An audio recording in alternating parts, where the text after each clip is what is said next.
ആദ്യം തന്നെ ലോക്സഭയിലേക്കാണ്. പൊതുപരീക്ഷാ നിയമ ഭേദഗതി ബില്ലിന്മേൽ ലോക്സഭയിൽ ചർച്ച തുടരുന്നു. ഇന്നും സഭ പ്രക്ഷുബ്ധമാക്കാൻ പ്രതിപക്ഷത്തിന് നീക്കം തുടരുകയാണ്. പ്രതിപക്ഷത്തിന് താക്കീത് നൽകി സ്പീക്കർ. രാജ്യസഭ 2 മണിവരെ നിർത്തിവെച്ചു. വിവരങ്ങളുമായി ആദർശ് TS ഡൽഹിയിൽ നിന്നും ചേരുകയാണ്. ആദർശയെ, പൊതുപരീക്ഷാ നിയമ ഭേദഗതി ബിൽ, ഐതിഹാസിക ബില്ല്, അതിന്മേലുള്ള ചർച്ച തുടരുകയാണ്. എങ്ങനെയാണ് ചർച്ച പുരോഗമിക്കുന്നത്? ഒപ്പം ഏറ്റവും പ്രധാനപ്പെട്ട ഒരു പ്രശ്നമെന്ന് പറയുന്നത് ഇന്നും സഭ പ്രക്ഷുബ്ധമാക്കാനുള്ളൊരു ആസൂത്രിത നീക്കം പ്രതിപക്ഷത്തിന്റെ ഭാഗത്തു നിന്നും ഉണ്ടാകുന്നുണ്ടോ? എന്താണ് ഇന്ന് സ്പീക്കർ പ്രതിപക്ഷത്തിന് നൽകിയ താക്കീത്? ആദർശ്.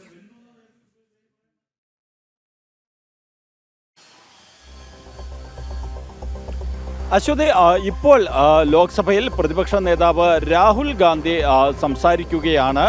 രാജ്യസഭയിലാകട്ടെ പ്രതിപക്ഷത്തിൻ്റെ ഭാഗത്ത് നിന്ന് വലിയ ബഹളമാണുണ്ടായത്. അവർ ഇപ്പോഴും ഈ കോക്രോച്ച് ജനതാ പാർട്ടിയുടെ അക്രമ സമരവുമായി ബന്ധപ്പെട്ട് ഡൽഹി പോലീസിനും ആഭ്യന്തരമന്ത്രി അമിത്ഷായ്ക്കുമെതിരെയുള്ള അവരുടെ പ്രതിഷേധം സഭയ്ക്കുള്ളിൽ നടത്തുകയാണ്. സഭാ നടപടികൾ തടസ്സപ്പെടുത്തുക എന്ന ലക്ഷ്യത്തോടു കൂടി തന്നെയാണ് രാജ്യസഭയിൽ പ്രതിപക്ഷത്തിൻ്റെ ഭാഗത്തു നിന്നുള്ള പെരുമാറ്റമുണ്ടായത്. ലോക്സഭയിലാകട്ടെ ഉന്നത വിദ്യാഭ്യാസ പരീക്ഷാ ഭേദഗതി ബില്ലിന്മേലുള്ള ചർച്ചയിൽ പ്രതിപക്ഷ നേതാവ് രാഹുൽ സംസാരിക്കുകയാണ്. അദ്ദേഹത്തിൻ്റെ ഭാഗത്തു നിന്നും കേന്ദ്ര സർക്കാരിനെതിരെ രൂക്ഷമായ വിമർശനമാണ് നടക്കുന്നത്. ഇതിൽ എടുത്തു പറയാൻ പറ്റുന്ന ഏറ്റവും പ്രധാനപ്പെട്ട ഒരു കാര്യം എന്ന് പറയുന്നത് സ്പീക്കർ പലതവണ ഈ പ്രതിപക്ഷ അംഗങ്ങളെ താക്കീത് ചെയ്തിരുന്നു. കാരണം കൃത്യമായിട്ട് രാഷ്ട്രത്തിൻ്റെ ഭാവിയെ സംബന്ധിച്ചുള്ള ഒരു വിഷയത്തിൽ ചർച്ച നടക്കുമ്പോൾ അവിടെ പ്രതിപക്ഷത്തിൻ്റെ ഭാഗത്തു നിന്നും ഉത്തരവാദിത്വമില്ലാത്ത സമീപനമുണ്ടാകുന്നു എന്നതടക്കമുള്ള കാര്യങ്ങൾ സ്പീക്കർ ചൂണ്ടിക്കാട്ടുകയും ചെയ്തു. ഭരണപക്ഷമാകട്ടെ ഇത്തരത്തിൽ കൃത്യമായിട്ടും വിദ്യാഭ്യാസ മന്ത്രിയുടെ ചുമതലയുള്ള പ്രഹ്ലാദ് ജോഷിയെ അടക്കം വ്യക്തിപരമായി അധിക്ഷേപിക്കുന്ന പരാമർശം പ്രിയങ്ക ഗാന്ധിയുടെ ഭാഗത്തു നിന്നുണ്ടായതടക്കം ചൂണ്ടിക്കാട്ടി പ്രതിപക്ഷത്തിനെതിരെയുള്ള വിമർശനം ഭരണപക്ഷത്തിൻ്റെ ഭാഗത്തു നിന്നുണ്ടാവുകയും ചെയ്തു.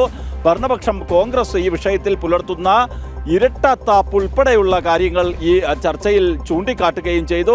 കൃത്യമായിട്ടും കോൺഗ്രസ് സ്വീകരിക്കുന്ന നിലപാടും നയവുമൊക്കെ അത് എങ്ങനെയാണ് ഈ രാജ്യത്തെ യുവജനങ്ങൾക്ക് ദോഷകരമാകുന്നതെന്നും യുവാക്കളുടെ ഭാവി തകർക്കുന്നതെന്നും ഓരോ BJP അംഗവും ഈ ബില്ലിന്മേലുള്ള ചർച്ചയിൽ സംസാരിക്കവേ ചൂണ്ടിക്കാട്ടുകയും എടുത്തു പറയുകയും ചെയ്തു. അതെന്തായാലും കോൺഗ്രസ് നേതാക്കൾക്ക്, പ്രത്യേകിച്ച് രാഹുലും പ്രിയങ്കയും KC വേണുഗോപാലും അടക്കമുള്ളവർക്ക് വലിയ ക്ഷീണമായി മാറുകയും ചെയ്തു. അതുകൊണ്ട് തന്നെയാണ് രാഹുൽ രൂക്ഷ വിമർശനം ഭരണപക്ഷത്തിനെതിരെ നടത്തുകയും ചെയ്യുന്നത്. കാരണം കൃത്യമായിട്ടും ഈ ഭരണപക്ഷത്തിൽ നിന്ന് കിട്ടിയ വിമർശനങ്ങൾക്ക് മറുപടി പറയാൻ ഇതിനെ ഒരു അവസരമാക്കി രാഹുൽ മാറ്റുന്ന കാഴ്ചയാണ് കാണാൻ കഴിയുന്നത്. എന്നാൽ ഭരണപക്ഷമാകട്ടെ കൃത്യമായിട്ട് കണക്കുകൾ ഉൾപ്പെടെ ചൂണ്ടിക്കാട്ടിക്കൊണ്ട് UPA ഭരണകാലത്തുണ്ടായ ചോദ്യപേപ്പർ ചോർച്ചയും അതിൽ കൃത്യമായിട്ടുള്ള നടപടി സ്വീകരിക്കുന്നതിന് UPA ഭരണത്തിനോ കോൺഗ്രസ് സർക്കാരുകൾക്കോ കഴിഞ്ഞിട്ടില്ല എന്നതടക്കമുള്ള കാര്യങ്ങൾ ചൂണ്ടിക്കാട്ടിയുള്ള വിമർശനം തന്നെയാണ് ഭരണപക്ഷത്തിന്റെ ഭാഗത്തുനിന്നുണ്ടായത്. മാത്രമല്ല കേന്ദ്ര സർക്കാർ സ്വീകരിക്കുന്ന നടപടികൾ അത് ഈ രാഷ്ട്രത്തിന്റെ ഭാവിക്ക് വേണ്ടിയാണ്, വിദ്യാർത്ഥി സമൂഹത്തിന് വേണ്ടിയുള്ള കരുതലാണ് എന്നടക്കം വ്യക്തമാക്കുകയും ചെയ്തു. അശ്വതി.